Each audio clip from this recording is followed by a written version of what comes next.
Inilah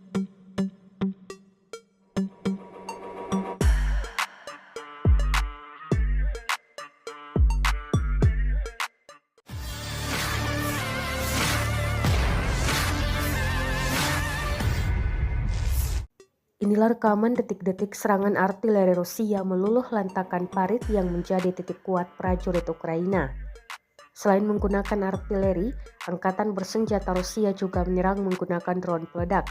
Rekamannya beredar di Telegram pada Rabu 12 Juni 2024. Dalam keterangan unggahan disebutkan, inilah rekaman pekerjaan tempur para pengawal Brigade Marinir ke-40 Rusia untuk mendorong angkatan bersenjata Ukraina dari titik kuat. Sejumlah parit Ukraina di garis depan hancur lebur. Di akhir rekaman, prajurit Ukraina memilih mundur, meninggalkan parit dan senjatanya demi menghindari gempuran Rusia. Rekamannya pun menuai berbagai komentar dari warganet.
Download Tribun X sekarang, menghadirkan lokal menjadi Indonesia.